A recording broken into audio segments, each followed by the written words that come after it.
ప్రవర్తన నేర్పించిండు, అందరికి ఒకటేలాగా నేర్పించిండు. కానీ సగంలోనే పంపించారా?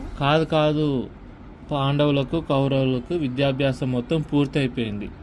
పూర్తయిన తర్వాత పాంచాల రాజైన ద్రుపదుని ఓడించి తీసుకురమ్మని చెప్పేసి ద్రోణాచార్యుడు, పాండవులు కౌరవులు అందరు కలిసి పాంచాల రాజ్యానికి వెళ్తారు. అంటే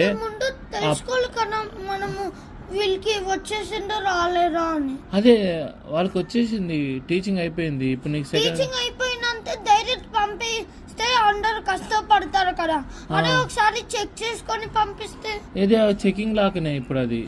ఇప్పుడు అక్కడికి వెళ్ళారు కదా, వెళ్ళిన తర్వాత ఫస్ట్ అర్జునుడు ఏం చెప్తాడు, ఆచార్య ముందు కౌరవుల్ని పొమ్మని చెప్పండి, వాళ్ళు గెలవకపోతే అప్పుడు మేము యుద్ధం చేస్తాము అని చెప్తారు. అప్పుడు ఫస్ట్ కౌరవులు యుద్ధానికి వెళ్తారు. అప్పుడు కౌరవులు యుద్ధానికి వెళ్తారు. అది చదువుతున్నా. ఇదిగో మొదట కౌరవులు పాంచాల రాజధాని వైపు దూసుకొని పోసాగారు. వార్తను విన్న ద్రుపదుడు పెద్ద సైన్యంతో వచ్చి యుద్ధానికి దిగాడు. ద్రుపదుడిని దాటి తట్టుకోలేక కౌరవులు వారి సేనతో సహా పారిపోసాగారు. అంటే ఆ ద్రుపదుడు వచ్చిన ఆ బలగం మొత్తం తీసుకొచ్చారు కదా ఆ సైన్యాన్ని వీళ్ళు ఎదిరించలేక అన్నీ తీసుకొని వెనక్కి పారిపోయారంట కౌరవులు. పారిపోసాగారు. ఆ స్థితిలో పాండవులు ద్రోణుడికి నమస్కరించి, పాండవులు ఏం చేసిరు, ద్రోణాచార్యుడు ఉన్నాడు కదా వాళ్ళ టీచర్కి నమస్కరించి రథాలను ఎక్కి యుద్ధానికి బయలుదేరారు.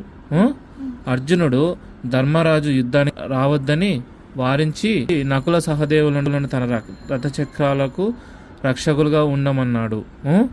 భీమసేనుడు గద పట్టి, భీముడు తెలుసు కదా భీముడు గద పట్టుకొని రథసేనగా ముందు నిల్చున్నాడంట. విజయగర్వంతో ఘోష పెడుతున్న ద్రుపదుడి సేన మీదకు పాండవులు విరుచుకుపడ్డారు. ద్రుపదుడు అంటే ఎవరు? పాంచాల రాజు. ఆ రాజు మీదకి పాండవులు విరుచుకుపడ్డారంట. విరుచుకుపడ్డం అంటే ఇట్లా వాళ్ళ మీదకి మొత్తం ఇట్లా వెళ్ళిపోయారు అన్నమాట వీళ్ళు డేర్గా. ఇప్పుడు అక్కడ ఉంది కదా స్టోరీలో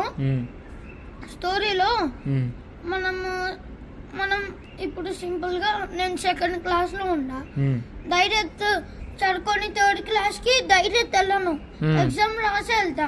కానీ వాళ్ళు చదువుకొని వెళ్ళిపోయారు, ఫైటింగ్ నేర్చుకొని వెళ్ళిపోయారు, దానివల్ల వాళ్ళు ఓడిపోయారు.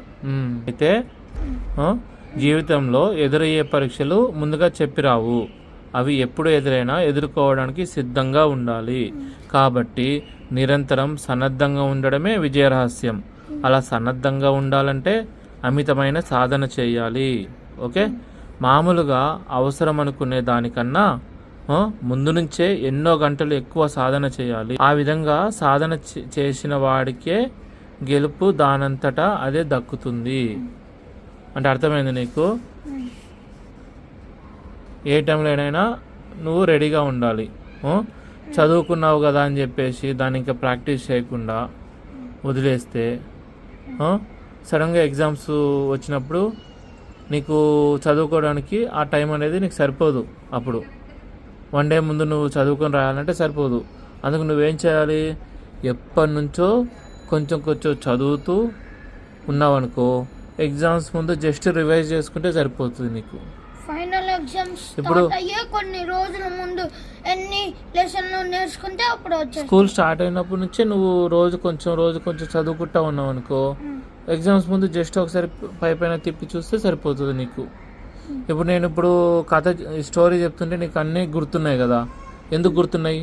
ఎందుకంటే నేను అలానే చేస్తాను. ఇంట్రెస్ట్ ఉంది కాబట్టి. మనసు పెట్టి వింటున్నావు నేను చెప్పేది.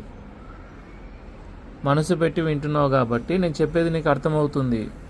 సో స్కూల్లో టీచర్స్ క్లాసెస్ చెప్పేటప్పుడు కూడా దిక్కులు చూడకుండా వాళ్ళు ఏం చెప్తున్నారో దాన్ని మనం మనసు పెట్టి విన్నామంటే మళ్ళీ మళ్ళీ అదే పనిగా చదవాల్సిన అవసరం లేదు, పైన చూసుకుంటే సరిపోతుంది. రేపొద్దున నేను ఎప్పుడైనా ద్రోణాచార్యుడు, ద్రుపదుడు. నాకు ఇప్పుడు ఒకటి అర్థమైంది.